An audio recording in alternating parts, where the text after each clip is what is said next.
Hello, hello, hello, and welcome to another fantastic episode of Anarchy Among Friends Roundtable discussion.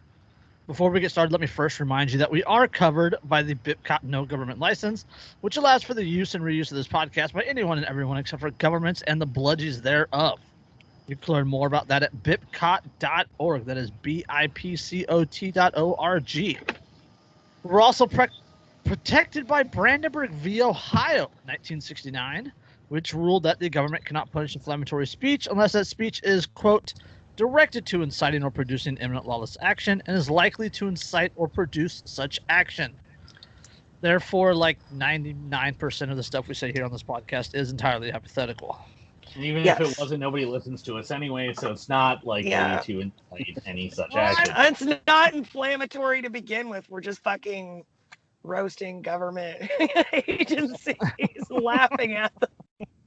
Well, even if it was inflammatory, though, like it's got to also be likely. And if like one person is paying attention, it's not really likely. That's that would be a fluke of the universe. I think. 189 plays on the last podcast, so nice.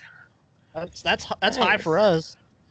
It is, and I don't even like go back and watch them, so none of those are for me. I will watch like the first 3 minutes after I load it up on YouTube, and that's just to make sure that it uploaded correctly. Yeah. Oh, sorry. All those views are me. I just keep using an IP faker and just keep going. So don't feel bad, America. Yeah. We don't want to listen to us either. Andrew likes my voice that much. Just keep going back in and play. I have like 80 different computers, and they just are all going. Nice. How many plays we have? VPN, don't let me down. Of course, and the other. He's doing half of them. I'm doing the other half with my virtual machines. They're just always streaming our show.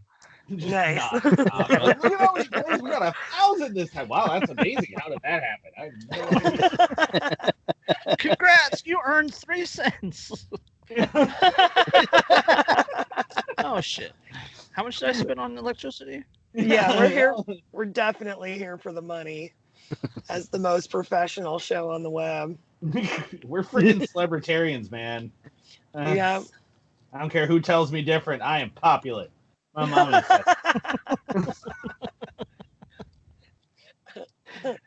So you reject the appeal to popularity to support your popularity. Is that right? Exactly. Yes, I reject your reality and substitute instead my own. Yep. Alrighty. I'm working with alternative facts. Okay, Adam. Alternative facts, yeah. It's 2020. Anything's possible, right? Yeah. Who knows? That damn CERN weasel. Hashtag this is fine. Yeah. I'm like a little pissed that of all the fucking iterations of me in the multiverse, I'm the one that had to end up in this fucking timeline. What the hell? I dropped short straw. Was there a lottery somewhere? Hey, on the bright side, the memes are fire. That's true. Literally, the memes are on fire. Help us. I think we just live in the superior meme universe. That's everything's the on fire. Jason, Literally my everything. son sent me one the other day. It was somebody sitting out on their porch with their shotgun propped up against their the railing, and on the background, all you can see is the orange, and it says, "Oh look, Call of Duty Zombies." God, that was so eerie the other morning when I woke up. My brother leaves for work. It's still dark. But like I woke up like a little after 7, and I opened my eyes and I can see the orange coming around the blinds in my window. And then I can smell the smoke. And my first thought is, holy shit, the neighbor's place is on fire. Right. So I jump up. I'm not wearing pants. I put my feet in my slippers and run outside. And the entire sky is orange. And I'm like, what the fuck is going on? So there's a glowing orange sky, and you're the one weirdo in the neighborhood who runs out pantsless and slippers. What's going on? Boxer briefs and a V-neck white T-shirt. my faux moccasin slippers. Oh, it's great. Have like a bathrobe, like a white terry cloth bathrobe too, like just half-assed. Yeah. That only comes down to like mid-thigh. Yeah, just class that shit up. And people look at you, shitter's full. Yeah, I was just gonna bring up Cousin Eddie. That was so scary. I FaceTimed my sister the other day. She FaceTimed me to show me, and like the background behind her looked like a fucking hellscape. Yeah. It looked like some shit from the fucking Terminator. Yeah, it was like waiting for the little aliens to come out of the sky, like on the day the Earth stood still. Yeah. Yeah, and it was so windy, and like these pictures people were putting up, it looked like the fucking like Independence Day, the clouds that like when the ships moved in over the cities. Yeah, I was gonna say these start checking. Is Los Angeles still there? God, I hope not. Is Los Angeles still there? Unfortunately, that's one of my favorites right there. That's from the Giant Stadium in San Francisco. You can see the sky in the background. Yeah, like, I saw a tweet that had another like view of that, and it was like nomination for photo of the year. Yeah, that was cutout people. Yeah, that was Dodger. I think that was Dodger Stadium. Yeah, or Angel Stadium. Watching baseball in a 2020 hellscape. And, you know, to put that, I mean, fully in perspective, my and Lindsay's allergies are going off because of all the smoke in the air here in Wisconsin from those fires. Yeah, we were in Trempealeau this afternoon or this evening, and it was crazy because you'd look out and the sun was probably, I don't know, 30 degrees from the horizon yet, and all you could see was the disc. Yeah, there's one of the memes, one of the new memes I saw floating around. It's the Spider-Man, right, where he's looking at each other, but there's like 3 Spider-Mans, and it's like COVID cough, cannabis cough, or smoke. Yeah, wildfire cough. Wildfire cough.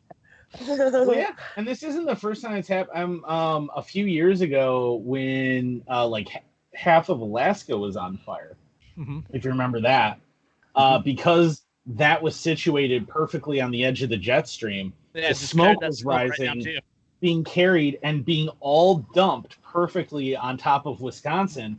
And when that was happening, I walked outside that day and I went, Does it smell like something's burning? Like it smells like a wood fire or something. And I looked at my ex-wife because that was back when I was still married. And I looked at her and I'm like, does it smell like something's burning? And she's like, oh my God, it does. And we couldn't figure out what was burning. We assumed it had to be local. And then we found out, no, we're smelling the fires in Alaska. Yeah. It's that big. And now again, we're getting that and we're smelling the forest fires in California from what, 1,200 miles? 1,200 miles away? It's not just California. It's the entire fucking West. California, Oregon, all the way up into Washington. Washington, even into parts of Idaho. Yeah, even into close to like coastal Washington. Yeah. Like there's fires. There's a fire near Puyallup where Dan is. Yeah, Puyallup. Actually, nobody can pronounce the name of that city right. Yeah, no one can pronounce anything in Washington or Oregon. Are you kidding me? Like, they make no sense to anyone. I fucking can, because I'm from Washington and Oregon. They're all Native American names. You're just making things up now. You know what? It's spell... Puyallup. Spell that. Yeah. While you're at it, Derek, why don't you look up some names of the cities in Wisconsin and try to pronounce those for me? No, that's okay. Oconomowoc, Ashwaubenon. Yeah. Have you ever tried to spell Coeur d'Alene? Just yeah. Yeah. I spell it wrong every time. Space DE apostrophe. No, there's it's not DE. Or no, D apostrophe. D apostrophe is what I meant. Yeah. D apostrophe. D apostrophe. That's what I meant. Yeah. Yeah. Totally. It's French. Well, I did. That's understandable because it's French, though. Yeah. Like it's not. There's some weird friggin' names, man, in Oregon and Washington that I've looked at where I'm like, I don't know how to, because I used to run techs for CenturyLink. I used to run techs out there, and I'd be like, we have a trouble ticket in. I'm going to murder this. You Yakima. No, it's Yakima. Well, I knew it was Yakima. Like, those I knew, but, like, there was a few that I just stared at, and I just blinked, and I'm like, I can't even begin to guess where the emphasis is in this. Bend, B-E-N-D. There, I win. I love that it's Bend, Oregon. Yeah. Bend or. So. Yeah. Bend is a cool ass town, though. It's like the fucking we're not Las Vegas. Not talk about that article Oregon. first after talking about the word bend over. Bend or. Could you bend or again? Yeah. All right. Speaking of burning stuff, all right, let's go into that one, I guess. Yeah. Missouri burns through $1.3 million in veterans money in effort to limit marijuana businesses. Oh my God. Just wait. You always act surprised, like it doesn't get worse. Yeah, it always gets. That's the worst part. It always gets worse. I really should know better, and yet I still just. I know. 7 months after state officials finished awarding medical marijuana business licenses, regulators have spent $1.3 million in court to defend themselves against a wave of lawsuits filed by businesses whose applications the state denied. Well, I mean, fucking don't deny their applications. Oh, they denied so many applications. We'll get to the number in a second. But rejected applicants originally filed 853 appeals against the state through the Administrative Hearing Commission. As of Wednesday, 785 cases were unresolved. Yeah. The lingering caseload is a reminder of the state medical marijuana program's rocky rollout, which consumed discussion in the state capitol earlier this year before lawmakers hightailed it from Jefferson City among the coronavirus pandemic. Sorry, we can't deal with this coronavirus. Yeah. Sorry, bye. Yeah. We don't want to do those in the book. Lawmakers criticize blah blah blah. The state says limits on licenses are designed to reduce oversupply and stymie diversion of marijuana to the black market. That's like the opposite of how it fucking works. Yeah, that's literally as opposite as you can get. What? That couldn't be more economically illiterate if they fucking tried. I'm sorry, I don't want you to produce too much because then the price might go too high. Is essentially what that is. Like the state says limits on licenses are designed to reduce oversupply and stymie diversion of marijuana to the black market. No. Fucking no. That's not how it works. even though the state has also instituted a seed-to-sale tracking system for plants to prevent diversion. What? They're microchipping pot plants? I don't know about microchip, but like they're like barcodes. Yeah. Let me fire this up. On like fucking flowers. They're putting barcodes on fucking flowers. Yeah, apparently. Jesus Christ. And they're doing this to prevent black market activity. Is that right? Am I getting that right? They think that this is how they're gonna prevent black market activity. Overregulation of an industry will prevent black market activity. That is absolutely how that has always worked. That's exactly how it fucking works. As we all know, during World War II, has with all of the rationing, and Prohibition, there was absolutely no black market during those things. Well, wait. Right. It gets better. The money is spent on legal fees to private law firms, $1.29 million so far, comes from fees medical marijuana card holders and business applicants have paid to the department. Those fees, after covering the cost of running the program, are supposed to be deposited into the new Veterans Health and Care Fund. And this is after Disabled Veterans of America and a number of other organizations lobbied and finally won to get veterans a nationally recognized medical marijuana card for PTSD symptoms as well as various pains. So so the money that's supposed to go to veterans, that chances are a large number of veterans are paying, is being diverted, and instead of going back to help veterans, it's being used to pay to defend them saying no to people who want to supply veterans. It's being defended to restrict the amount of legal sales. Right. To prevent it's oversupply and to prevent people from going to the black market. Yeah, so the money that veterans are paying that's supposed to ultimately go to veterans is being diverted from those veterans after the veterans pay to then defend against people who want to supply veterans with medication. Yes. So they're literally trying to make it more expensive to get legally and easier to get illegally. Yeah. That's what they're fucking accomplishing. The program has generated $19 million as of December, meaning the state spent nearly 7% of fees collected last year on legal expenses. The health department had, as of December, spent another $3.1 million administrating the program. The Missouri Veterans Commission, which is supposed to vote on how to spend the medical marijuana money, has received no money as of Friday morning.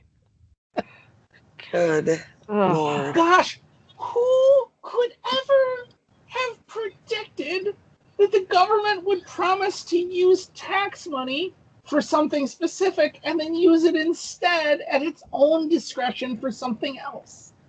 The government is never happened. Never. The government is so inept and so corrupt that it can't even fucking manage to sell weed. I know. Dude, it can't even manage to fucking deal drugs. Figure out how to run an effective marijuana business. Are you fucking kidding me? Wait, and how many licenses did it allow, and how many licenses did it reject? The state received 2,270 facility applications, but only awarded 348 total licenses. Jesus Christ! 2,000. Hang on. Does it do the math for me, or do I need to do the math on what percentage that is? You have to do the math. So it awarded how many? 348 of 2,270. That is, Jesus fucking Christ. That is 15%. Yeah. Of applicants. Hold on. 15%. That's the kind of washout rate you have for like special operations. Yeah. So it's like hold on. It's easier to become a Navy SEAL right now than it is to fucking become a cannabis dispensary in Missouri. Jesus. It is claimed that which information and informational flyer claimed, quote, more than enough to meet the demands of Missouri patients. Oh, I don't think you quite understand the demands that illegal weed business. Well, not only that, but I mean, just think about it logically. Wait, so you're fighting against concerned about overproduction. One more quote. Quote, the number of appeals is not an indication of flaws in the process, but rather the high number of applicants. What? No. That's not how that works. No. That's not how any of this works. No, just no. This is Animal Farm, man. This is Squealer. Yeah. All animals are equal, but some animals are more equal than others. And just like ignoring reality entirely. Are you kidding me? Well, we don't want an oversupply, but this should be enough. Oversupply is a fucking good thing when you're talking about something everybody wants. It'll even itself out sooner or later. Just leave it to the fucking market. Yeah, and if you're concerned about oversupply, but you don't want people to go to the black market, wouldn't an oversupply in the legal zone keep people from going to the fucking black market? From going to the black market, yeah, exactly. Like look at West Virginia and Virginia and stuff, and in Western Virginia, and moonshine versus legal liquor. What are people more likely to buy? The answer is legal liquor because there's just more of it. It's easier to get. It's lower rent. Everyone just goes for that because there's tons and tons and tons of it. Yeah, People will pay a real little more to avoid like risk of exposure to the bludgies and shit like that too. So right. That's the same argument they use for the legalization of prostitution. Absolutely. And Yeah. I would also like to point out just real quick, the size of Missouri is 69,697 square miles. They approved 348 applications, right? Uh-huh. Mm-hmm. That means that there is one legal store for every 225 miles. Yeah, that is not enough to meet the fucking needs. Hold on. Imagine being on the outer edge of that and you have to travel 200 miles. It gets a little bit better, especially after Christopher said that number. Jack Cardetti, a spokesman for the Missouri Medical Cannabis Trade Association, fucking unionized cannabis sales, said the state set a license minimum that requires Missouri to issue more licenses than other medical marijuana states. He said others will inevitably win licenses at the end of the appeals process. Quote, that's exactly what the voters voted on, which is really good sort of middle ground where the patients have plenty of access. 192 dispensaries at a minimum. Quote, what Missourians don't expect to see, and frankly don't want to see, is a dispensary on every street corner. Why not? First of all, yes, they do. Second of all, everybody fucking wants to see that. Literally everybody. I don't even smoke pot because I don't like the way it makes me feel, and yet I still would prefer to see that. But on top of that, I just want to point out. I'm high right now, and I'd love to see that. But I just want to point out. I want to point out here. The argument that he just made was, well, they'll see a bunch more approved at the end of the appeals process. Hold on. So his justification for denying them is, well, as long as they spend millions of dollars in court fees and fighting us, it'll be okay. Right. He compared the current caps on medical marijuana licenses to the state's regulation of casinos, which are limited to 13 statewide. He said one of the reasons for those caps is to, quote, protect them from competition. Seriously. Hold up! Even have a response. Competition. Protect. There's fucking car dealerships. Like, there's a road in Fredericksburg. Every town has one. That is like, it's like car dealership row. You know what I'm talking about? Like every town's got one of those. We have one here, and they literally renamed the off ramp Auto Center Drive. Right. So there's like 15 fucking dealerships on this one road, and they're right across the street from each other. Mm-hmm. Fucking get out of here with your limit competition fucking bullshit. That's retarded. I can't even process the authoritarianism of that entire state. Like, wrap your head around that for a minute. We have to control how many businesses of this type there are and force them to compete in court so that we can limit competition artificially so that there's not an oversupply. Oh, wait. And here's another angle on it. We're gonna fight it using fees that we collect from the people that we're fighting against. Exactly. And instead of sending the money to the veterans. Which was, by the way, and we're gonna do all of this when more Americans are out of work than ever fucking before. And we're gonna make sure that we're strangling a new industry that's trying to move into our state and create jobs. And tax revenue. Strangely. I don't understand what you have a problem with. They need a safe word at this point. And if I remember correctly, they collected like 19 million or something like that in fees from all these licenses, right? License applications. Yeah. That's like $8,200 per license plus. Mm-hmm.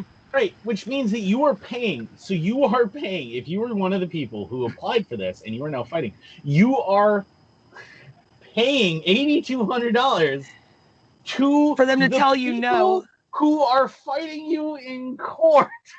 Yeah, so you're paying their legal fees to fight you. Exactly, you're paying their legal fees to fucking fight you when you pay their application fees. Just don't fight the police. Just fight them in court. You'll have your day in court, and you can just fight them there. Don't resist them. I mean, if you're gonna say no, you should at least return their fucking fees. I mean, Jesus Christ. Okay. Can we just go back to this quote again? Because I want to see Andrew explode. The state says limits on licenses are designed to reduce oversupply and stymie diversion of marijuana to the black market. I can't wrap my head around the goddamn stupid. Make that work. Even though the state has instituted a seed to sale tracking system for plants to prevent diversion. It's micro stamping. They're micro stamping the bud. Thomas. Now, Thomas are they Sowell- gonna micro Thomas stamp? Sowell has the Forrest Whitaker eye twitch right now. Yeah. Are they gonna fucking micro stamp every leaf? Because like, I don't know about you guys, but when I buy weed, like, you know, shit falls off down into the bag, right? I mean, it's just like the shake from the bottom of the bag. They're gonna fucking micro stamp every fucking piece of leaf. It's no. See what they're gonna do, and here's actually the scary part, because this, on a serious note, this is actually what they're talking about probably. So, and this, I promise, this is relevant. Do you know glowfish? Have you seen glowfish? GLO fish, right? Glowfish, right? They carry them in Walmart and the aquarium aisle and things. So these little tetra that fluoresce, bright orange, bright green, bright pink, right? Glowfish. If you look at their name, you'll notice that there is an R in a circle, a registered trademark, after glowfish. Okay? Okay. That is their species name. That is a registered trademark. What the hell? Here is why. And this is super dystopian, draconian. So, a few years ago, the Supreme Court ruled and confirmed a law that says that if you have significantly edited the genetic code of an organism, you can trademark and copyright that genetic sequence. Mm-hmm. So all these weed hybrids. The genes, right, which means that all these weed hybrids, which are genetically specifically constructed, they can copyright and trademark, and therefore only approved, copyrighted, and trademarked strains are allowed to be sold legally, which means it is as heavily regulated as the vape industry, which requires that you get approved and copyrighted your chemical composition of your juice. Huh. But it's a living organism. It's a fucking plant. Yeah, it's a living organism whose genetic code is copyrighted. Oh my god. But you're free though. Yeah, that's not dystopian at all. I mean, like, exactly. What could possibly go wrong? I looked at that because I wondered, and that's when I did the research, because I saw the glowfish and I wondered about that. And I looked it up and I did research and I went, oh my God. You can copyright the genetic code of a living being. Dude, this is bringing Gattaca to mind. You know, I mean, like, you know, people fucking selecting genetic features for their children and shit like that. Are fucking children going to be copyrighted someday? If they are significantly, according to the Supreme Court decision, if they are significantly edited enough to differ enough, which is an entirely subjective term that the court would decide, from the original naturally occurring genetic code, then yes, their so like all these people tinkering around with CRISPR and shit like that. Mm-hmm. Yeah, if you could, if you could tailor make a child and guarantee that it would come out the exact same way every single time, you developed a process to make that happen, that child's genetic code itself would be, in fact, the property of a corporation. Are people gonna go to fucking businesses and like pick out their children someday from like genetic process? I mean, this is. I wouldn't be surprised. We are less than a generation at this point away from custom-made kids. We really are. We were within a generation when I was like a teenager. Well, Dolly. When was Dolly? When I was like a kid. 96, I think, was Dolly. I was 10 years old. I was 16. Anyway, I was the age that I was younger than my oldest daughter. July 96. Yeah. So I was in fact, I wasn't even 10 yet. I was 9. I was younger than my oldest daughter when a cloned sheep was produced. Yeah. So I was younger than Micah is now. Yeah. Oh yeah, I was younger than my kids are now. Yeah, so think about how far genetics have come from that. And back when I was like 14, 15 years old, I can remember in high school in science class talking about the fact that we were very, very close, thanks to the genetic mapping of humanity, to being able to tailor order a child. Yeah. And they talked about it like it was a good thing. Yeah, but I mean, think about this to make this even more horrifying, though, is again, to tie back into this and this whole seed to bud, seed to market, whatever. Yeah. Tracking. Tracking. What they're saying is that they know what genetic codes are registered with them, genetic sequences. So it's going to be like fucking DNA testing of black market weed. Yeah, and if it's not an approved strain, you're busted. So I Googled genetic altered children. There's a Chinese researcher who had helped produce genetically edited babies. He was found guilty of conducting illegal medical practices and sentenced to 3 years in prison. That article is from December 30th, 2019. Note, not convicted of fraud. Yep. Right. Found he and 2 collaborators forged ethical review documents and mislabeled doctors into unknowingly implanting gene-edited embryos into 2 women. So it's the women didn't know? No. Oh, jeez. And they fined him 3 million Chinese yuan, which is 429,000 US. And the transhumanist in me goes. I mean, it's kind of cool and shit. Yeah, but... like take the untested vaccine, you'll be fine. Yeah, I mean the problem is I am a transhumanist to a certain extent and have been since I was very, very young, like since I was a teenager, like 11, 12, 13. If I get superpowers out of it, we'll talk about it. Human beings, we don't have fur, right? We don't have fur. We don't have claws. We can't grow those. I don't know. Have you looked on your chin? Well, yeah. So, but and I've seen Greek men with their shirts off. Okay, I understand. Some people. Oh, God. And we just lost half our viewers. However, they're vomit. Yeah. However, for me, it's we don't have those adaptations that nature does, right? Like eagles have big claws, they have wings, they have owls have amazing eyes and amazing ears, and there's a boa constrictor or a python or boa constrictor, I don't remember which one, at a zoo that was isolated by herself. It was a female isolated completely by herself, hadn't been around a male in like 5 years, that just laid like 7 eggs or something like that. Yeah, I saw she just spontaneously did it, which means fun discovery, Jurassic Park. And apparently reptiles have a way of evolving faster than any other nature finds a way. I was just gonna say, I guarantee life finds a way. Yeah, freaking what's his face? Jeff Goldblum. Yeah, Jeff Goldblum just shows up in their office when they find that out, and they're like, "What?" He's like, "Life finds a way. Life finds a way." And how the hell did you show? Oh, I'm just here for that. And then he walks away.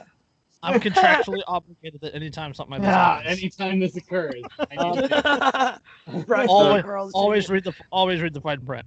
So I would also like to throw out there that a lot of this kind of stuff is already happening with humans, Looking at an article here from National Geographic, January 2017, they created human-animal chimeras.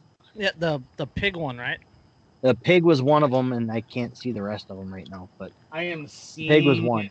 Alex Jones screaming in my head right now. I'm just Yeah.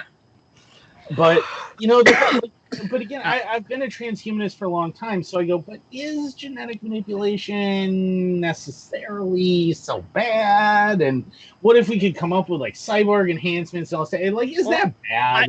As the anarchist in me, I have to say that you own your own body and you have your own that choice to do it to yourself. You do not have the choice to do it to someone else. Such as a baby.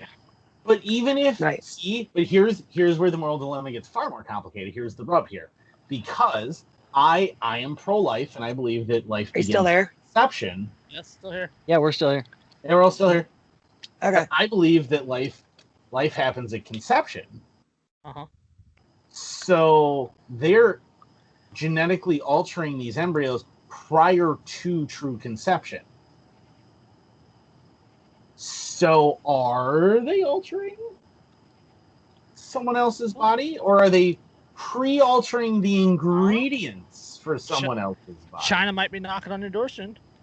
I mean, I'm just saying it's a weird ethical dilemma. Like, is that super weird? Wrong? Is it not?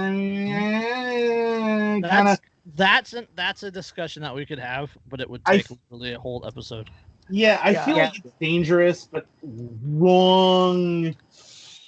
Yeah. And I don't know. I think like the technology or whatever, this cutting edge science, that from the science perspective, this kind of shit is cool.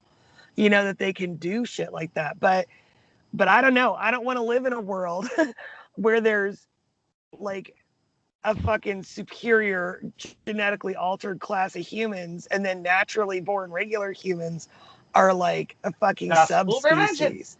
You know what? Star Trek did an entire in-depth series on why this is a bad idea. God! So... Yeah. Yeah.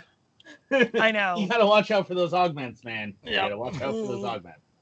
But only Anarchy Among Friends could go from sativa hybrids to gene-edited human babies. Yeah. And to William Shatner. God! Chris Pine. Chris Pine too, or No, don't. Oh yeah, no, Chris Pine don't. also. God. The new ones don't matter.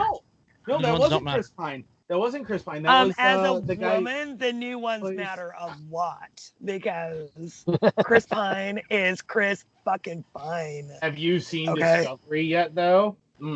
No, I haven't. I'm a big fan of Star Trek Discovery. A really big fan of Star Trek Discovery.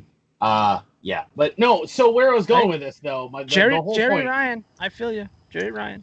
Yeah. Yeah. The that Tilly girl was Frogfur.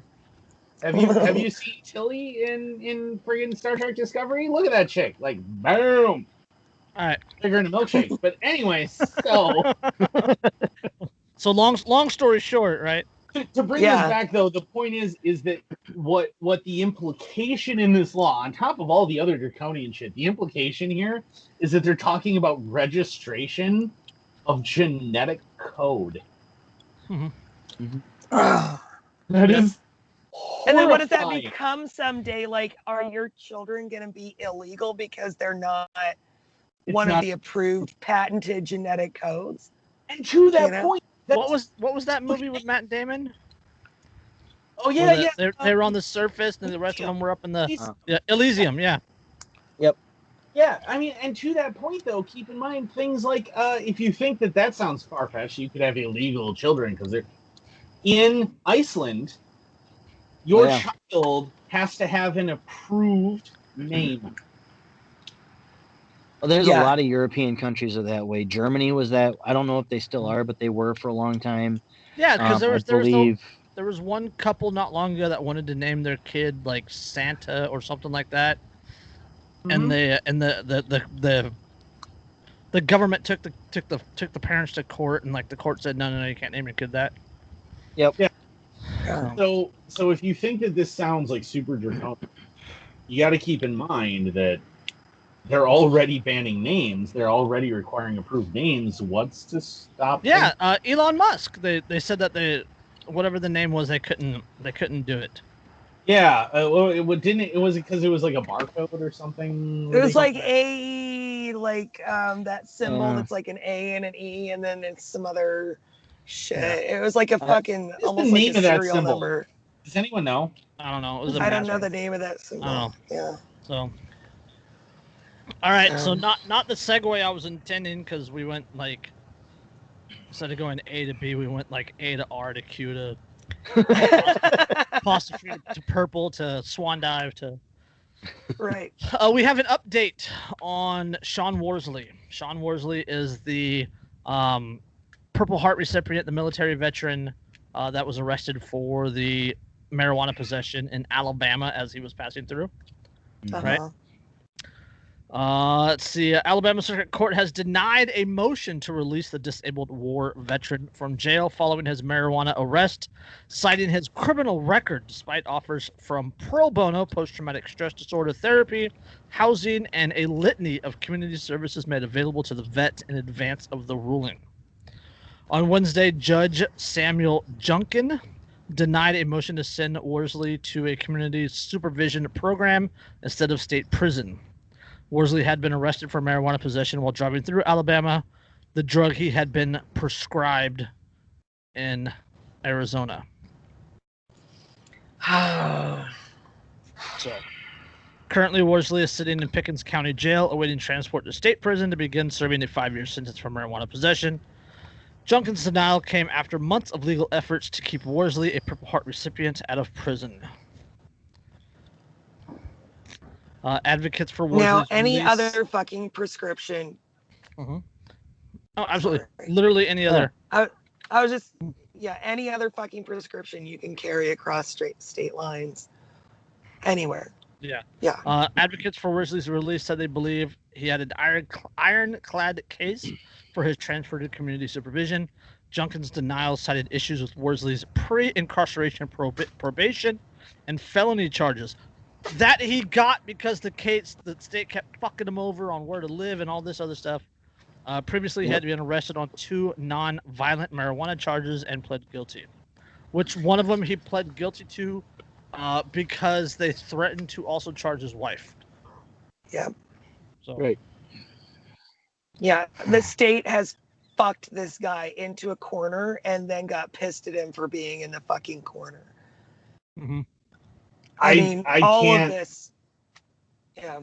Yeah. I can't say much because otherwise we'll run afoul of Brandenburg. Yeah. Well, yeah, we covered this before. I think it was episode. I think it was a 97. I said, in one of the 97, 96, something like that, 98, something like that. It wasn't that long ago. Yeah, we talked about the case at length. Mm-hmm. And everything that they did to fuck this guy over again and again. Well, so if you didn't hear that episode and you're only hearing this one, here's the takeaway. Nothing this guy did. He didn't do anything wrong. Nothing had a victim. Thing. Right. Mm-hmm. The only illegal thing that he did was transport the weed across Alabama, right? Right. Yeah, he wasn't even he was staying there. He wasn't even staying in Alabama. He was going from had gone to South Carolina to help his mom after the hurricane, and then was coming back, or it was one direction or the other. He was on his way back. I think it was on his way back, yeah. And like I said when we did that episode, of course it was Alabama. Yeah. Of course it was Alabama. And we went into the whole thing about the South and. Mm-hmm. Yeah. I do wonder. Of course, he's looking at 5 years, and they threatened to charge his wife, and they made such a big deal out of it, and everything else. Because when you have an entire state which has generation after generation, which has a family tree that looks like a telephone pole, obviously this is what occurs. Yeah. And if you live in Alabama, I'm not sorry. Fuck you. Yeah. And so essentially, this guy had no prior record. The prior record they're talking about is the one they created for him by fucking with him so hard. Yes. Right. Just off this one incident. They're talking about his record since they fucking arrested him for this, for the thing he was in court for. They like built him a fucking record from scratch by fucking with him and making it impossible for him to comply with their demands. That's the prior record they're talking about. Yeah, like the arrest, it was like a felony arrest. And like he lost his housing in Arizona over it. Or lost the loan for the house or something like that over it, and then like ended up homeless, and then found a place in Nevada where he could live, and then the probation officer's like, hey, no, you can't live in Nevada, we have an address in Arizona, so you have to live in Arizona. So they moved back to Arizona, and then they were homeless, and then they lost the job, and then they lost the vehicle because they couldn't pay for the vehicle, and yeah, it was a multiple stage fuck up on the stage part. For a plant. For a plant, that's there are so many, in the that he had a prescription for. That he had a prescription for. Yeah, and there are so many vets who this hits so hard home for, and I'm definitely one of them. I mean, part of the reason why I wound up homeless in the state of North Carolina was because of shit like this, and trying to deal with it and trying to work with the system that just didn't give a shit, and a system that largely just goes, well, these are the rules, and you're like, well, but I mean, maybe like you could be human about this and work with. Nope, we don't care. And and that's it, and it hits, and it drives me nuts because it happens again and again and again where people get in this situation where they're already struggling because of mental illness, or because of, even maybe chemical dependency issues, something, psychological issues, whatever. Physical disabilities, whatever. Yeah, they're already struggling. He had PTSD, right? He has a Purple Heart, so he was wounded in combat, right? That's why he was taking the medicine in the first place. Yeah, and we're already damaged goods, right? Like there are 3 vets on this podcast right now. We're all damaged goods, and we all fucking know it. Not this guy.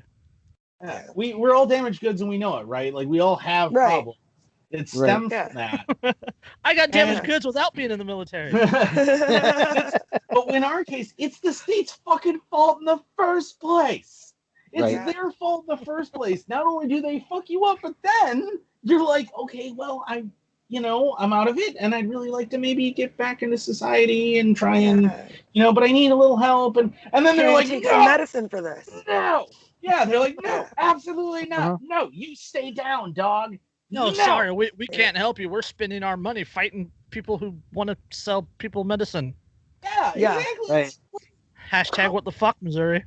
Yeah, how are there people who still think that this system is in any possible way beneficial to humanity? That is the perfect segue. That is the perfect segue for this next article. All right, let's do it. Transsexual Satanist Anarchist wins GOP nomination for sheriff in New Hampshire County. Oh, yes. We were talking about this before we started. Oh, it is. Oh, yeah. This is so good. Aria Damasio. If you guys don't know who she is, she's a co-host on Free Talk Live. She's a prolific seller of bitcoins on localbitcoins.com. Well known in the anarchist community if you're part of that. But she ran for sheriff of Cheshire County after the longtime Republican runner decided not to run. Right? With like 2 days left, she said, hey, fine, I'll file. So she won unopposed. The GOP nominee for sheriff. Republican is the best. Fine. As a troll. It's literally one of the best trolls I have seen. Now, I didn't know that. I was prepared to be all, hardline anarchists don't run for public office. But once Jason read me some of the quotes, I was like, okay, yeah, this is basically a performance art piece. Absolutely. Well, of course we've seen the local articles about this, right? There's the Free Key, and Ian wrote up a really great long piece on it. But I've seen articles in the New York Post, the Washington Examiner, The Guardian. Nice. Right? So this has gone very wide. So awesome. It's Let's hear some of those quotes, because it's All right. serious. This is like performance art, really. It's like a fucking, you know, right. she's raising awareness by doing this. Literally, she's literally running as a big fuck you to the system. Yeah. Essentially, yeah. Okay. A self-described transsexual Satanist anarchist has won the Republican nomination for the sheriff's job in Cheshire County, New Hampshire.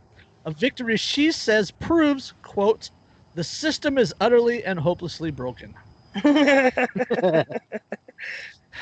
Aria DiMaggio, who ran on the campaign slogan, fuck the police.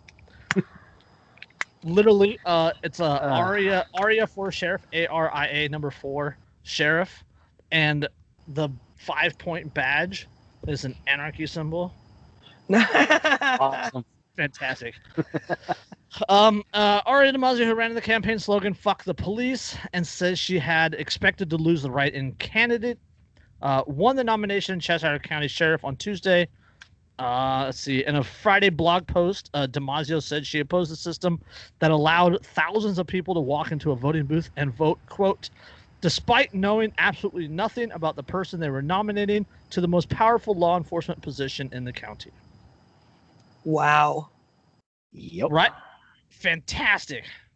It's oh god, it's just so good. It's I mean, it's the greatest. And the best part is, like, you'll hear a lot of libertarians, not anarchists, big difference. Yes. Libertarians, big L, who will say, "Oh well, but it's a platform so that people can." No, they're full of horseshit. Yeah. She, however, is not full of horseshit. She is using this completely as a platform. She did to be able. The best is she did no campaigning at all. Like, she has the website, but she did no campaigning.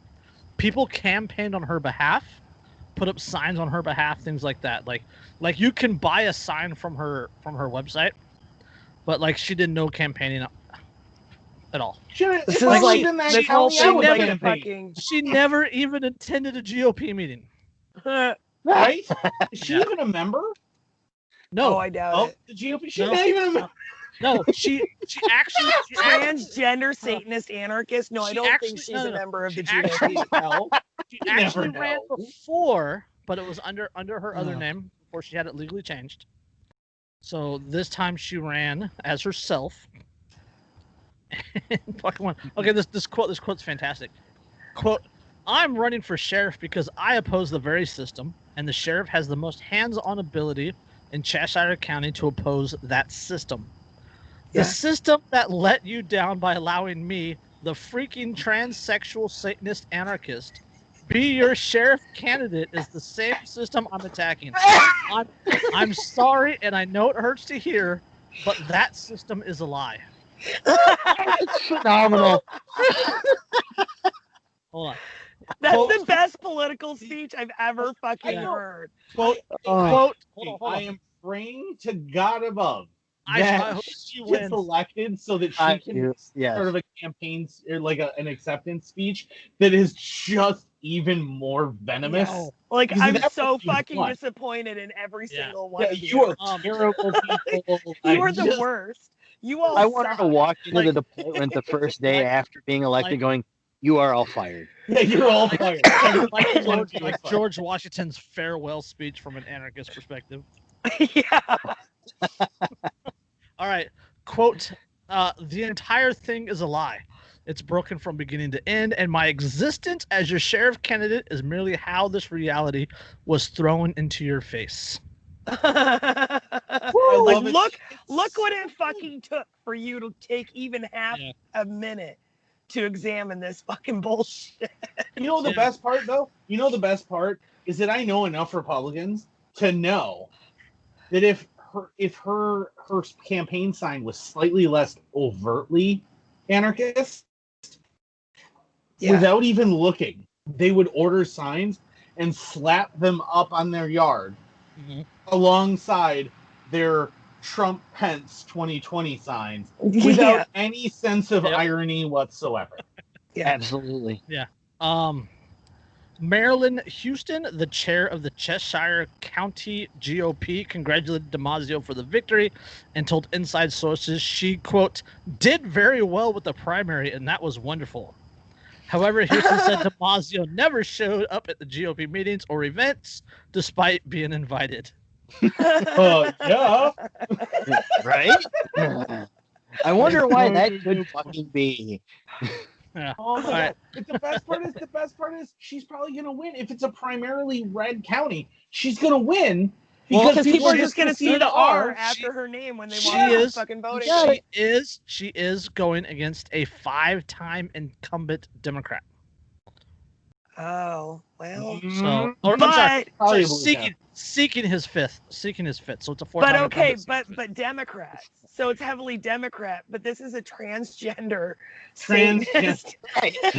Yeah. Transgender Satanist anarchist. That's like as fucking intersectional as it gets. Democrats love that shit. The leftists are gonna look at that and go. That's all they're gonna give a shit about. That is all they're gonna give a shit about. They're talking a short circuit just because it has an R next to her name, but she's a transsexual Satanist anarchist. Oh yeah, I mean definitely.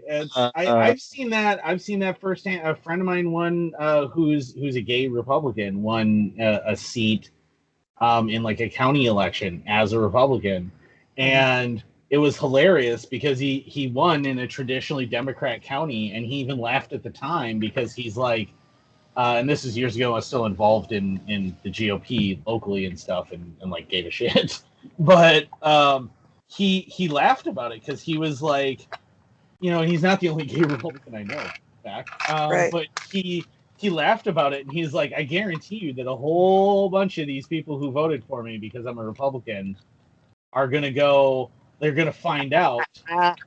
And Jason's showing the Aria DiMezzo for sheriff. Fuck the police, and it's an F, 3 stars. The police, and that's the sign. That is the yard sign. Yeah. But he said he laughed about it, and he said, because he's like, I'm even like, I'm openly gay. Like, he lived with his boyfriend, and he's like, I'm an openly gay guy who's a Republican. Because just because I'm gay doesn't mean I have specific political leanings. And he's like, and how many of these people voted for me and are gonna find out, like, when they find out that I'm openly gay, are gonna be like, oh my God, what have I done? Yeah. Or how many Democrats came over and voted for him only because he was gay? Well, no, that's my point. Is that that's he also brought that up, is that it's traditionally the county that he won is traditionally blue. It's traditionally Democrat, and he won because he was openly gay. And the ones who paid attention noticed that he was openly gay and went, "Oh, he's gay. Yeah, let's vote for him." And didn't notice that there's an R next to his name. He's a Republican. He's one of the most conservative people I know politically. All right. DiMaggio said in her blog post that her victory in the primary was an argument for anarchism because of how, quote, clueless the average voter is. Yes. She garnered 4,211 votes, easily beating the traditional candidate who received only a few hundred votes. Can we all just? Yeah, right. Yeah, it's just. Hold on. God. Standing ovation.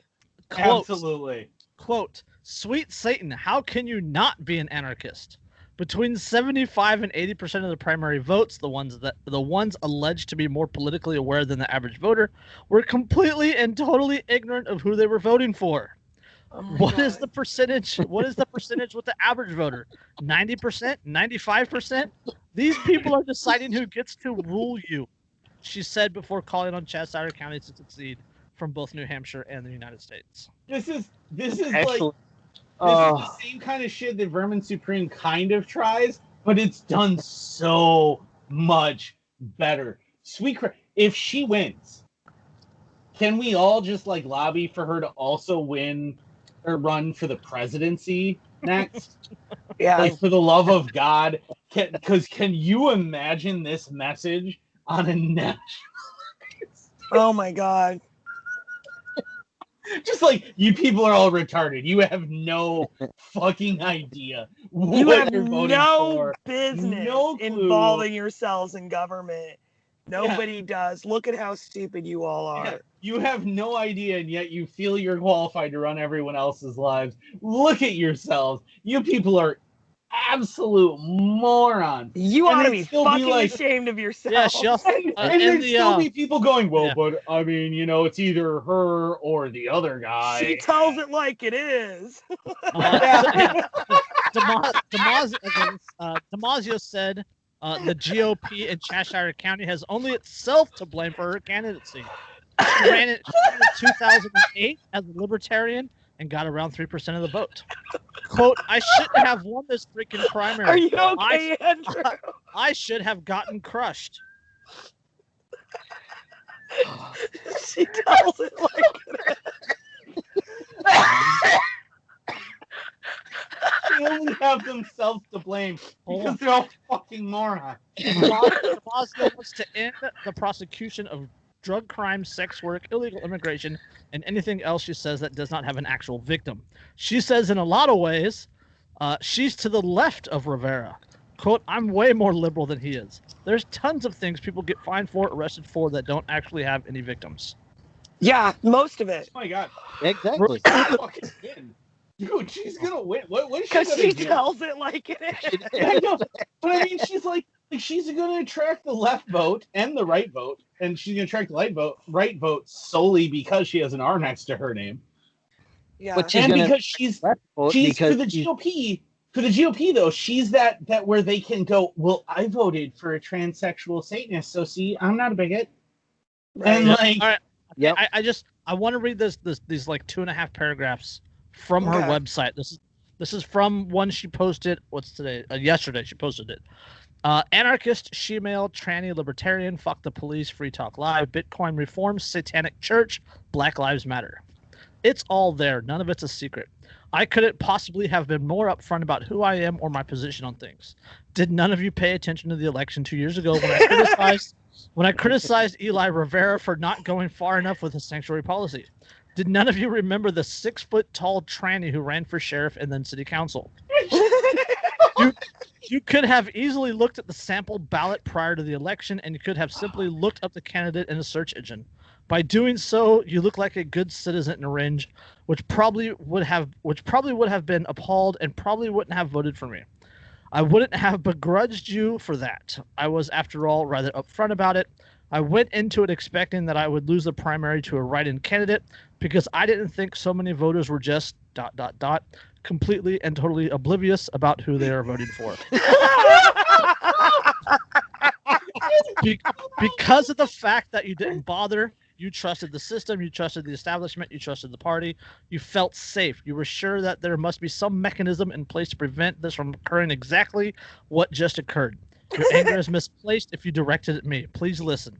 Your anger is with the system that has lied to you. Your anger is with the system that has convinced you to believe in it, trust in it, and have faith in it, and when it completely and utterly broken. oh God, this is so fucking, it's glorious. Oh, it is fucking fantastic. Like, Oh. shirts? Does she have I want a t-shirt. Does You she can, I know you can buy signs. Campaign slogan, I swear to God. We need merch. We need fucking merch. Yeah, I need a t-shirt for that. Like, Jesus, it's fucking great. Like, oh my God, it's so good. It's just, it's wonderful. Because, like, I'm just picturing, like, her winning and being like, God damn it. Wow, you people really are that dumb. Yeah.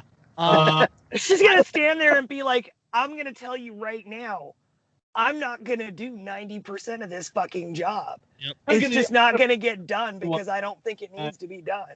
Yeah, I'm and you know what? And the irony though is that if she wins and she goes, well, I'm going to basically fire everybody and we're not going to do anything. And we're going to be like, no, if there's not a real victim, fuck you. I don't care. She's going to become so fucking popular. Yeah. She's going to get elected. Yeah. Quote, may I suggest, however, that you place your anger where it belongs. The system failed you. The system gained your trust, leading you to believe that something like this was impossible. Well, something like this just happened. The system didn't stop it. The system didn't even try. The system established your trust based on one lie after another. Your system lied to you. I never did. I was always upfront about who I am. You could have seen me for who I am. But the system convinced you it was safe to close your eyes.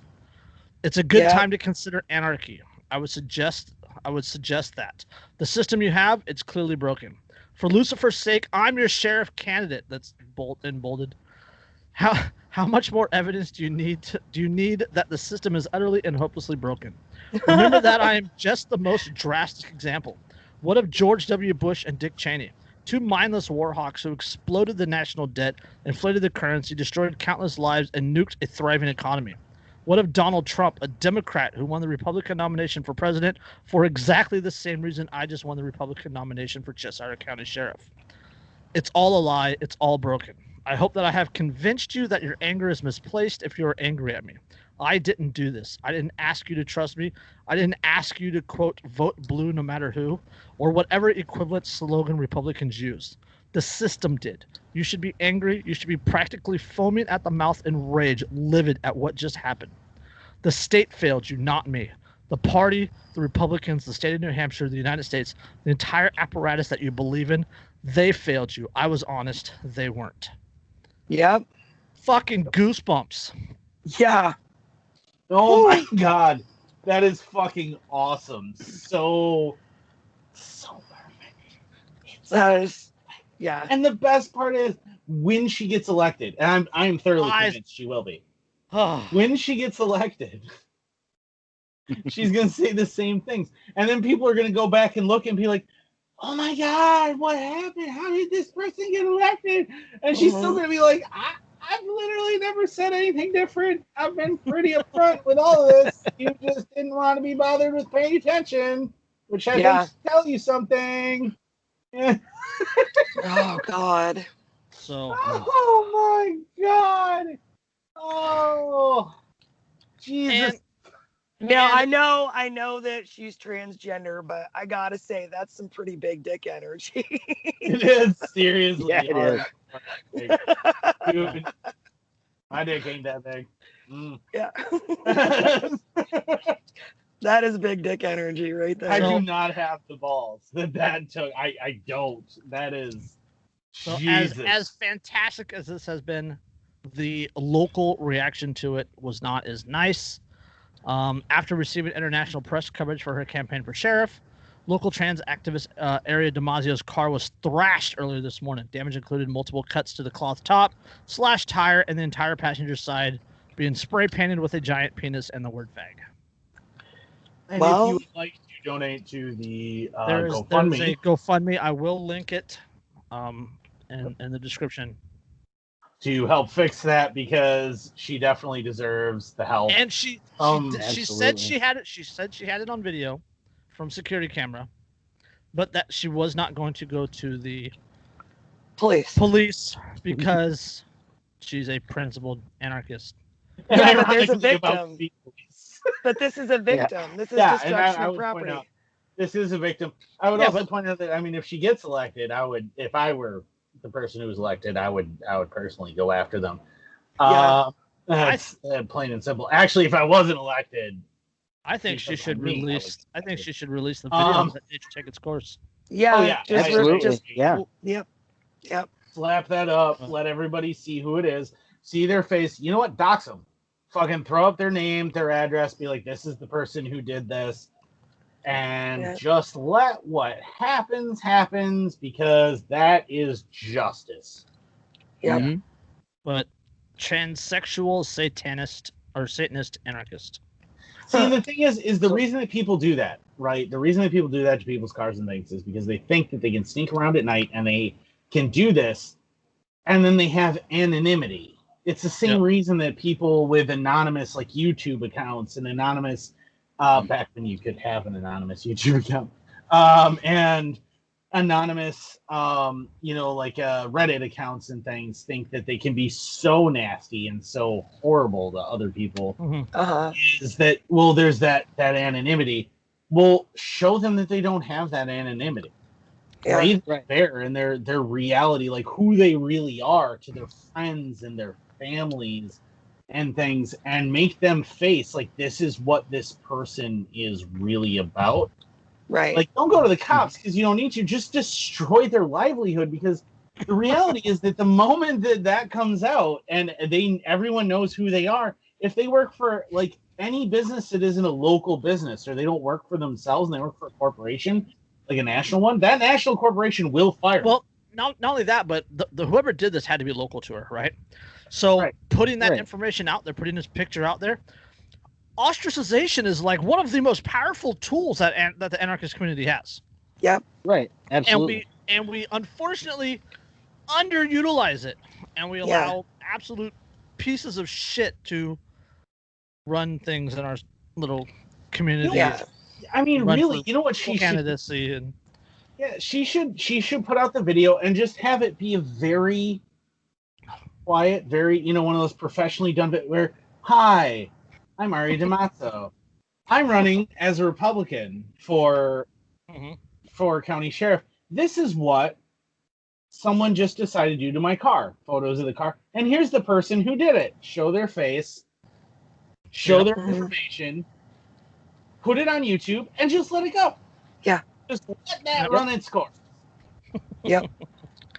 And it will quickly. And and I get being a principled anarchist. Yeah, I get being a principled anarchist, but I've always said, and I've always maintained, if cops had always been like restricted to just investigating and punishing victimization, like firemen, nobody would ever have a fucking problem with cops. like firemen. If they stayed where they were supposed to, if they just stayed in the station until they were needed, nobody would really have an issue. The funny thing is, like I've pointed that out because like Lindsay watches a lot of like Law and Order SVU, and I point out to her, shows like that are very misleading. Yeah. Because they convince you that police have everyone's best interests at heart, that they're only about punishing the guilty and protecting the victims, that they go after crimes where there are victims, that they respect the law, that those things. Right. And that's what those shows trick you into believing. And there is so many shows. Like, there's basically, with the exception of very, very few, like The Shield and maybe a few others, there aren't a whole lot of shows that show cops as like routinely going outside of the realm. Well, yeah, worrying about victimed crimes. Yeah, Ben Stone actually did a couple different podcasts on this podcast episode of this, and I think he called it the Mayberry fallacy. Right, like there's Andy Griffiths, and then there's Barney Fife. Barney fucking Fife. Well, I mean, people say, "Oh, it's just a few bad apples." Blah blah blah. Well, even Andy Griffith did things that violated natural rights. Like it doesn't matter. It doesn't matter how good of a cop you are. It doesn't matter if you've never stepped outside the law. You're still doing things that violate people's natural rights, and therefore you are not a good cop. There's actually an episode. There was an episode when my daughter was watching Andy Griffith, and the episode where Opie watches a movie of Robin Hood, or like reads Robin Hood or something, and watching Andy try and argue because Barney's like, well, but the sheriff can't be the villain, Andy. Like. And him trying to argue that somehow the sheriff of Nottingham isn't the bad guy in that story, and trying to defend it. Andrew, it's just you got robot voice. Turn your mic on and off real quick. Yeah. Man, let me. Which I have a lot of USB. Give me a second. And going back to what you said, Derek, that's exactly what I said to my local police chief when he came to my house to follow up. After one of his officers showed up at my house and basically berated me for my dog doing what dogs do and barking at cars as they drove by. Yeah. And he showed up here. He's like, I understand you had a problem with so-and-so. I was like, yeah, I did. And so I told him exactly what happened. I showed him the scene and everything. And he goes, you seem a little on edge. I was like, I have a cop standing in my driveway. That's Why a wouldn't threat. I be on edge? That's a And deadly he goes, threat. well, I'm just here to follow up. I was like, I understand why you're here, but you're still a cop. And your job, if you guys were really out there just dealing with victims and trying to help the victims, I wouldn't have a problem with you. The problem is, when was the last time you guys actually did anything that had to do with a real victim instead of harassing people for their dogs barking, or because this guy drove through town at 36 miles an hour instead of 25, or this guy built a shed without a fucking permit, or right. Yeah. I'm actually amazed that they never showed up because we put a fence around our garden without a goddamn permit. Yeah. But is my mic fixed, by the way? Yes, sounds much better. Yeah. Okay. And while he was here, I mean, my grass was a little bit on the long side because I hadn't mowed it in maybe a month. and he goes, well, the mayor lives right up there, and she's saying that we need to clamp down on people who don't mow their lawns enough. I'm like, so let me get this straight. You're going to show up at my house and give me a fine. Let's call it what it is. You're going to extort me for money because I didn't cut my grass. And then if I don't pay it, you're going to show back up again and kidnap and cage me. And if I decide that I'm not going to go quietly, you're going to kill me because my grass was no longer than 6 inches. That is why I don't like you, and that is why I don't like your profession. And I would really like it if you would just make this cop that showed up here with his trying to cock swing at me understand that process, and then just go have yourself a day. I won't say a nice day, because when you do what you do for a living, you can't have a nice day. But you just have yourself a day, and we'll talk eventually. Yeah.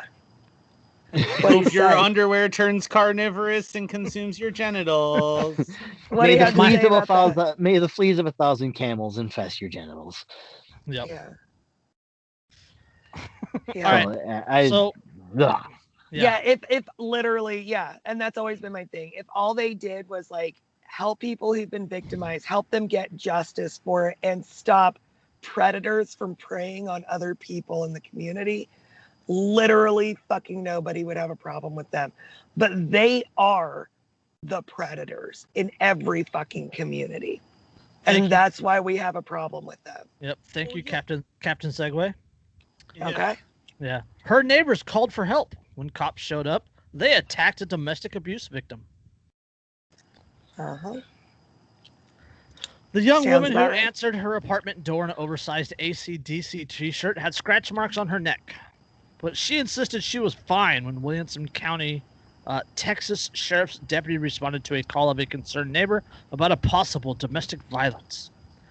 Her boyfriend was gone, she assured the deputy. She made clear she wanted nothing to do with police. Quote, I don't want to talk to you, especially Williamson County, the 20-year-old said in the body camera footage. Quote, y'all have a bad reputation. I do not want to deal with you. Moments later, without provocation, Deputy Lorenzo Hernandez grabbed the young woman. As she screamed, he threatened to use his taser. Him and two other deputies slammed her to the ground, handcuffing her while they searched her home. So they physically abused. They physically attacked. Physical abuse victim. They physically attacked and slammed and handcuffed and threatened to tase a woman who had scratches on her neck and said she was fine. Please go away. Who they suspected was the victim. The victim. Yes. Yep. Of physical abuse. Yes. Yep. The violent escalation of what should have been a routine law enforcement interaction is the latest in a string of aggressive encounters by Williamson County Sheriff's deputies that have come to light amid ongoing investigations by the American Standard or American Statesman, part of the USA Network, blah, blah, blah. Other incidents, blah, blah, blah. Okay. September 21st, 2019 incident. This is particularly troubling because involved in a non-dangerous suspect, but an alleged victim, a victim accused of no crime, according to law enforcement experts who saw the footage at the request of the Statesman. Domestic violence advocates say they were horrified that the deputies also scolded the woman for what happened. Their behavior they said only makes it harder to persuade victims to trust police enough to report abuse. Yeah, no shit. It's almost like expecting people who have a 40% reported abuse rate to handle abuse victims intelligently and with sympathy is a bad idea. Yeah. In a statement this week, the sheriff department's chief deputy said that Hernandez's handling of the incident, quote, was not in keeping with the high standards of the sheriff's office. Sheriff Robert Chody, who had praised Hernandez publicly, suspended him for a day after internal affairs investigation of the accident. 2 months after the incident, he also promoted Hernandez. So let me get this straight. They determined that he did something wrong, so they gave him a day vacation and then gave him a promotion with a raise. Yeah. I just want to track the whole timeline though. So he does it. He abuses an abuse victim. Yep. Right. Then gets praised publicly for it. Yes. Then gets suspended for a whole day. Then 2 months later gets a promotion. Reinstated. Then 2 months later,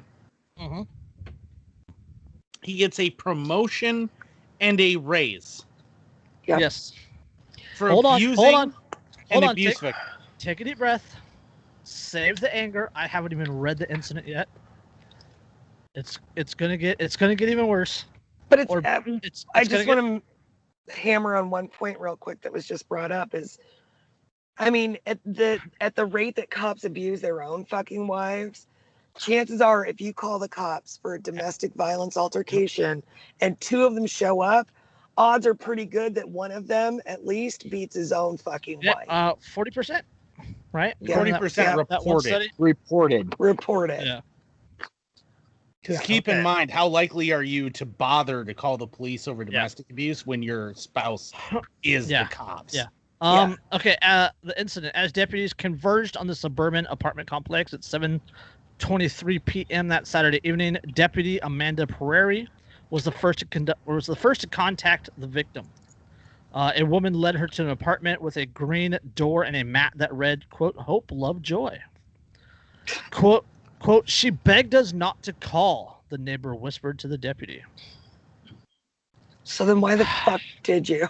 Well, but I mean, no, but see, the thing is as a domestic violence survivor, you don't want the cops involved. You don't want anybody involved. You just want to try and get on with your life because you are thoroughly convinced that you did something wrong, that you caused, whether you did or not. Not only that, I mean, we can get into that, but the system always victimizes you all over it. Yeah, it will. All she had was a few scratches on her neck. Well, that can happen during rough sex. She had. Yeah, and that's the only injury she had, and and the reality is that even if you don't have any injuries, the abuse can still be any visible injuries. Of course. The abuse can still be pretty bad, and you go through this thing with yourself where you go, well, but I screwed up. I knew this would happen if I did whatever I did, and I did it anyway. And there's like shame and humiliation. And this is on me. Yeah, and I don't. Yeah, and that's the big thing. And especially like for myself as a male who's a victim of it at the hands of a female, like there's tons of shame there. Like I don't want this dragged into court. I don't want other people to know that I'm letting this happen. Yeah. And so you don't want other people involved because it's your thing. You don't want it. And like if it happens even in front of other people, you go, well, can you stop because other people are looking and you're judging? Or they make excuses like my mom used to say, oh, he's not feeling well today, or he just had a few too many beers, or and that's what happens because you don't want the embarrassment. You don't want people looking at you. So of course she said, I don't want you to call, because she didn't want other people involved, and she was going to be embarrassed about it. Let's get into this. So, she begged us not to call, the neighbor whispered to the deputy. Pieria, who graduated from the department's training academy only 3 months earlier, knocked on the woman's door. She assured her that she only wanted to make sure that she wasn't hurt. Pieria asked her to explain what happened, questioned her about the fresh neck injuries, and scribbled her name and birth date on a notepad. Quote, I don't know where he is, she told Peoria. Quote, he left, we got into an argument, that's it, nothing physical. The woman then went back inside her apartment. Quote, she doesn't want to be cooperative, Peoria reported to Hernandez, a department training officer, as he arrived on scene and rushed past her toward the apartment door. Peoria knocked. Quote, so we need to see what else is going on inside your apartment, Peoria told the woman as she answered. Quote, no, y'all really don't, the woman replied, holding up her hand. Hernandez grabbed the woman, who started screaming, what the fuck, what are you doing? Quote, let go of the door or I'm going to tase you, Hernandez yelled. Deputy David Dickerson arrived and dashed up the stairs. His body camera captured Peoria with her arm around the woman's neck as she began reaching to handcuff the 20-year-old. Following a 30-second scuffle, the three deputies handcuffed the woman, who fell to the ground. Quote, oh my gosh, y'all are psychos, the woman yelled. Yeah, quote, they are. Quote, quit running your mouth and calm down, Hernandez yelled. Shut your mouth and quit talking. Regardless of whether you want to cooperate, we are going to do what we need to do. So I just want to point out, I know exactly why this happened. I know you all do too. Because of one word. Well, a couple of words. She doesn't want to cooperate. Yep. And all he heard was uncooperative suspect in his brain. And that was his immediate response. Well, okay. The woman told deputies multiple times that they were hurting her. As the deputies sat her up, Hernandez entered the apartment with Dickinson, shining their flashlight and shouting Williamson County Sheriff's Office. During a 5-minute fruitless search, Peoria remained outside with the woman who called, that was the neighbor, and her sister, who had been inside the apartment and also told deputies that the man was gone. Deputies led the woman back into her home and unclasped the handcuffs. Hernandez then admonished her, quote, when we don't get your cooperation, this is what happens, Hernandez said, pointing to the handcuffs. Quote, all this screaming and all this shit does not make us stop, okay? Yeah, we know. The woman, nothing makes you fucking stop. The woman will obey the laws and the orders of the party, or you will be sent to Gulag. Yeah, the woman responded, quote, what are my legal rights? Can you tell me my legal rights? Quote, we have to do a welfare check to make sure all persons are secure in this house, Hernandez continued. He wagged a finger and scolded, quote, next time we show up, you don't have the right to do that to keep us out of your house. First of all, yes, you fucking do. Yes, you fucking do. Number two.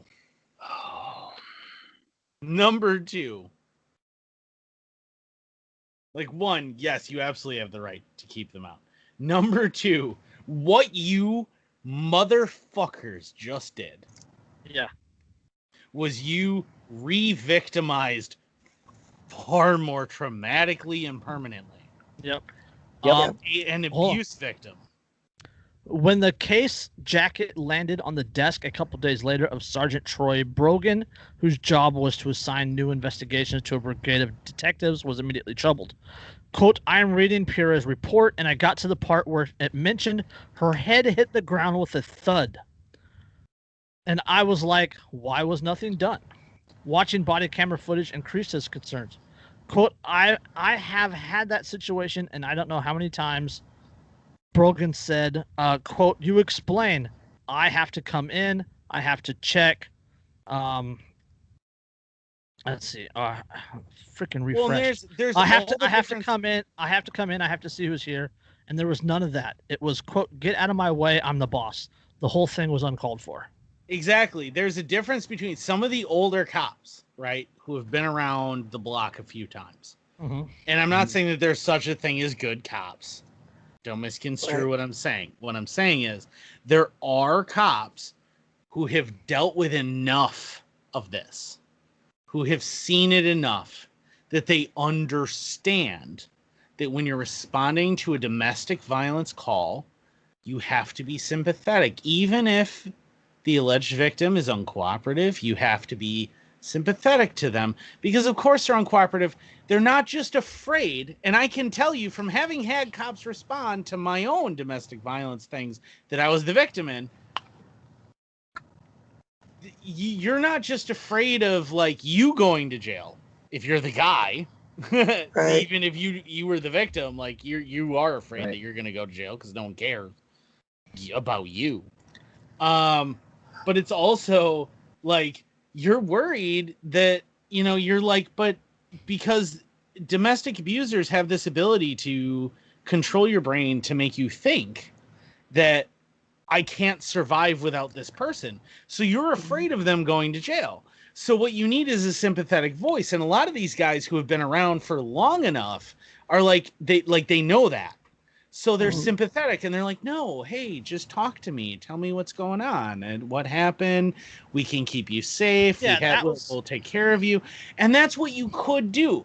That's what they could have done. And from the sounds of things, that's what this sergeant's reaction was, well, you could have just gone, hey, I understand that you don't want, you're worried and you're scared and I get that. And you're embarrassed and there's nothing to be embarrassed about. And I totally understand. We're here to protect you. We want to none try. Of this is your fault. And that same argument, that same discussion, we can take into like the militarization of police and the whole warrior and that's ethos. Yeah, and that is the exactly IDF, the IDF training and all that other stuff. Yeah, that's what I was just thinking of. Yep. Right. And that is exactly where I was going. They're trained to be hammers. Cops. Yeah, the older cops still get it. They still have a little bit of Andy Griffith to them. There's still a little bit of a, well, I have to work with the community, and sometimes you just got to talk to people, and you just got to work with them, man. And being a public servant and a law enforcement.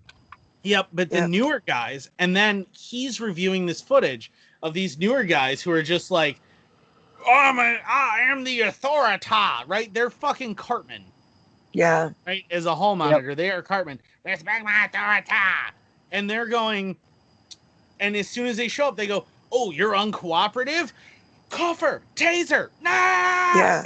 These people are fucking, they're high on their own power. Yep. Immediately, because they absolutely, and then they're like, well, if we have to come back here, we're going to do this, and we're going to do this, and we're going to, how are you any different than an abuser who goes, well, if I have to talk to you again about this. Look what you made me do. I'm going to do that. And that's exactly what they did. Yeah, they went, look what you made us do. And that is such a fucking abuser thing to say. I was going to say, just the way these guys handled her, you're almost guaranteed. Even the woman, even the female deputy was involved in all of this stupidity. And I guarantee you, she's probably actually a victim. Just wait. She very well could be. But the other two, I almost guarantee you, the two males are probably abusing their wives right now. I would say, and the thing is like we talk about the 40% abuse rate. I would bet you it's closer to 85 to 90% abuse rate. The article gets better. Oh, great. Brogan, that's the guy that reviewed the footage, said he urged supervisors on multiple occasions to address the matter. He felt his efforts to bring accountability to the deputies were received adversely by the department and by Sheriff Chody. Of course. Quote, he told me he didn't think I was on Team Chody. Brogan said, quote, I told them it's not Team Chody, it's Team Williamson County. I was embarrassed to say I worked there. And he retired a few months later. The department he had a conscience, and he's no longer a cop because he basically was forced out by the rest of the fucking pigs. One of the last. He's probably one of the last few cops in America who really thought, like, I want to actually improve, serve my community. Yeah, I want to make my the department better. Yeah, the department declined to provide documentation of its internal affairs investigation.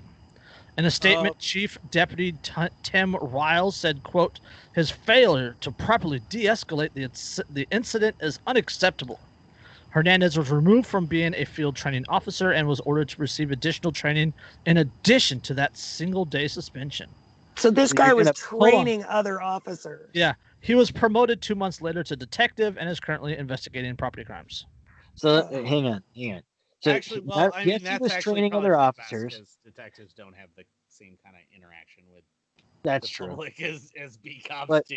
It's So he's a field training officer for other patrol officers, and so he got his 1-day suspension, and then to top it off, he also got additional paid training where he was off the street, which probably is a good thing.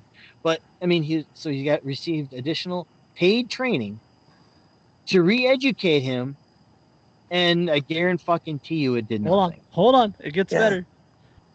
Hernandez was among a new crop of deputies that Chody brought into the department after he took over the agency in January 2017. Hired that September, Hernandez was the first of 3 hires from the Bastrop County Sheriff's Office. The other 2 deputies were J.J. Johnson and Zach Chaman, who was involved in another person's death. 4 months before joining Williamson County, Hernandez had an embarrassing and potentially dangerous blunder that resulted in disciplinary action. He notified supervisors that he was getting ready for work. He had, quote, looked everywhere for a pouch with his gun. According to his personnel records, he called the Bastrop Police Department, which had reported that his Sig Sauer 40 caliber handgun had been found at a local Wingstop restaurant.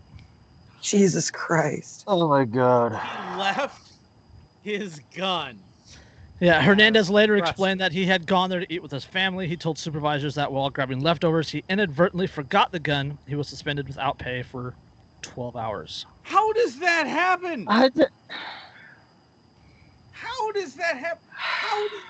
How do you ever, like, Chris, you and I carry, right? We carry. Have you ever even come within 5 miles of forgetting a weapon somewhere? No. No! And if you did, you would get way more than suspended without pay for 12 hours. Yeah. Well, Without a doubt. if you had forgotten your rifle somewhere, No. even no. more than 30 feet away from you, was that okay? Ever? No. no. What? No, Dude, weapon that's user not even okay. should ever. That's not even okay with non-functional parade fucking rifles. No, it's not. Yeah. I mean, Barely no. acceptable No, with no, Nerf but- guns.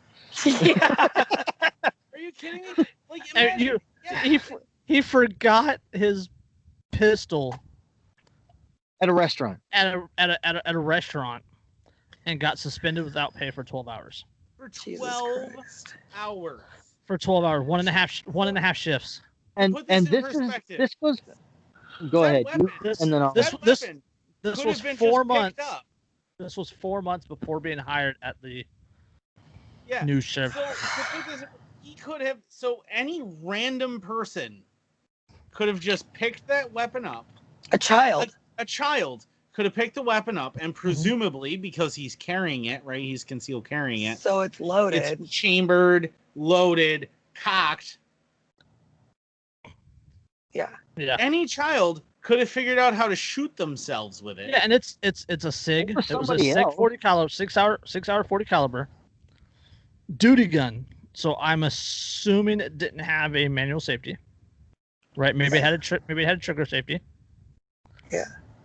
If it was duty weapon, it's probably a 226 or something along I was those going to lines. say it's a SIG 2. Well, could it have been a 320? Maybe a 320, which would Well, be, that would have been like 2016. So it could have been a 320 then, because a 320 was Yeah. around in 16, I believe. Yeah, we're- SIG. If it's a SIG 320, they don't have safeties, if I remember correctly, right? No, they don't. I think they Yeah. have the transfer bar on the trigger like a Glock or Yeah, they have a trigger dingus. Yeah. Yeah. so Yeah. It's so all you need to do is pull a trigger and it goes bang, right? So yeah, even if it had 47 safeties on it, Yeah.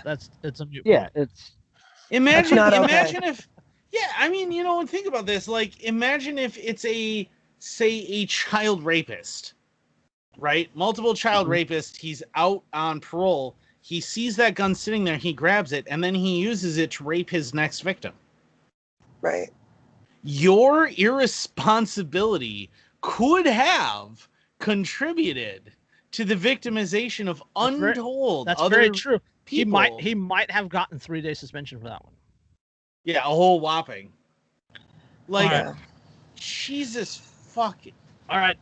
So yeah. we got But one more. don't worry. I Don't just- worry. I want to do one Arya, quick one.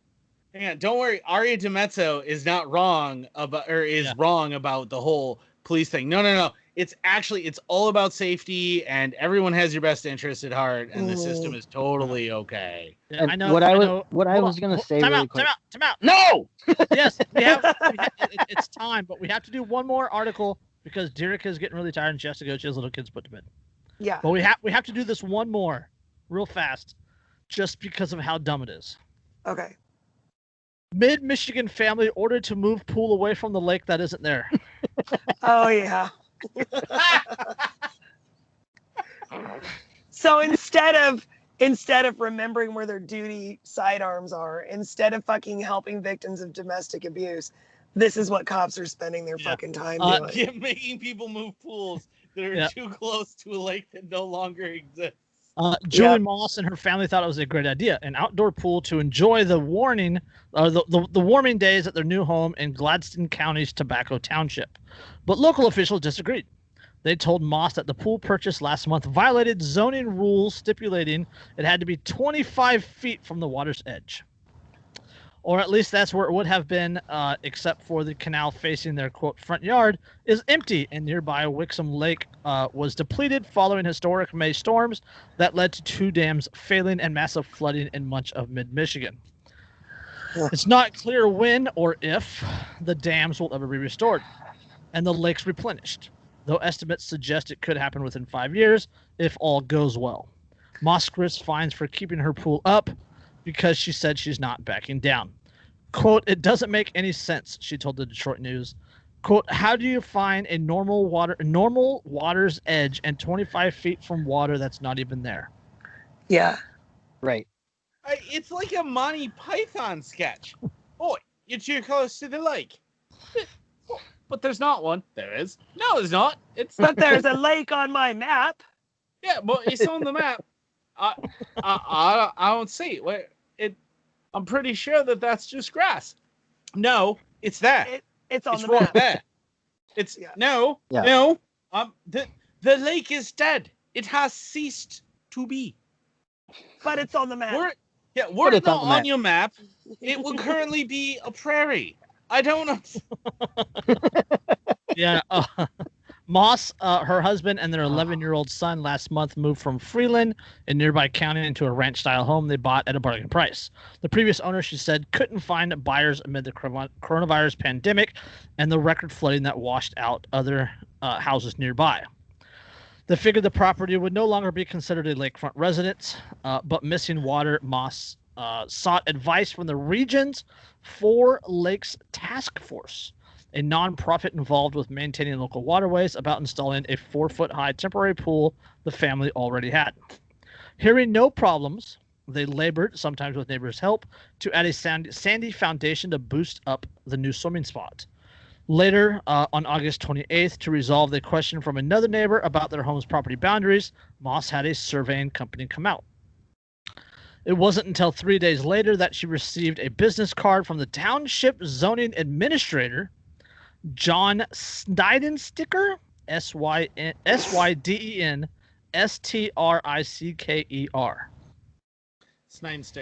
Snydensticker.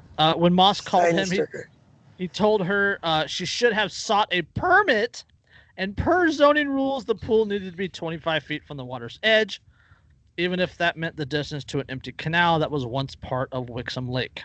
But it's a temporary structure. Why would she need a fucking permit? Is there a way? I mean, I'm just curious. Like, I honestly don't. Is there a way to demand a jury trial for this? Because I'm pretty sure if there was an option, I'm taking If she starts getting fined, I would think she could. Quote, he's given me until October to take it down, Moss said. But that doesn't solve the problem until next year, and complying with other zoning rules about distance from neighboring property, she said. Quote, there's literally nowhere to put this pool unless I put it in my driveway.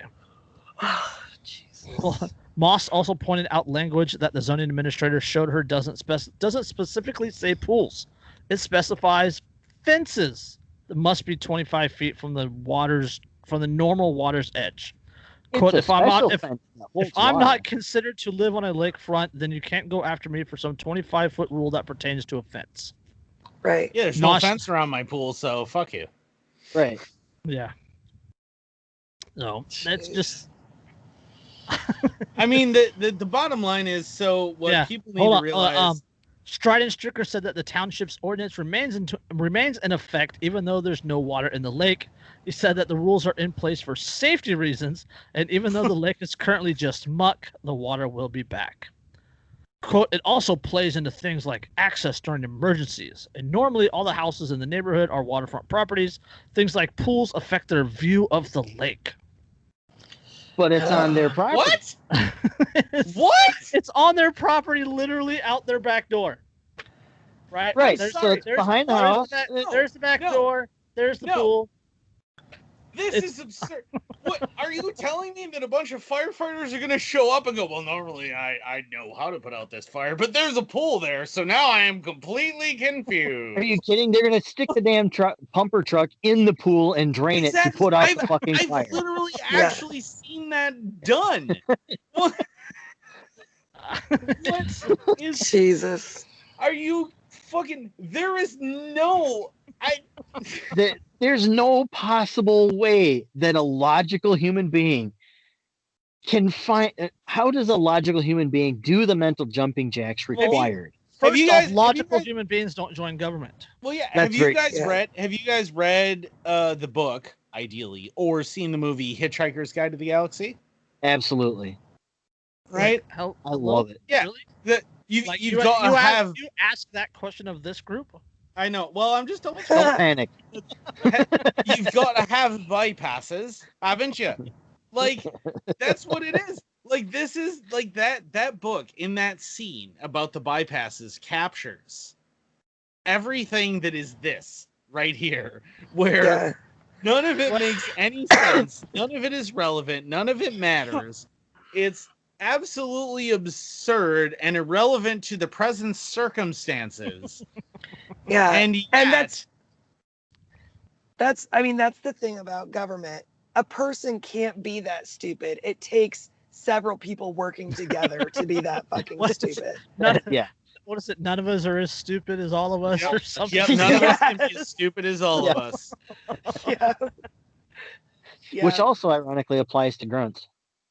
Yeah. You know what? Shush. He forgot fire was hot. I did. I burned my hand repeatedly this weekend doing campfires where I was like, oh, I'm going to miss that knuckle hair because I got way too close. And Are we talking about missing knuckles? No, we're not going there. No, we're not talking about missing digits. No. We're not going to have that conversation. No. You guys don't want to see the pictures again? No, Derka. No. Derica sliced off part of her knuckle and fed it to her family. Yeah, your finger chili not on purpose. Is not I think something it's just, anyone wants to talk about. I wasn't gonna sift through a full crock pot of pasta fagioli with small shell pasta to try to find my fucking knuckle skin. So instead, you turned at least one human being into a cannibal. Well, but it could have been me. I mean, it was like Russian roulette. Nobody knows who it was.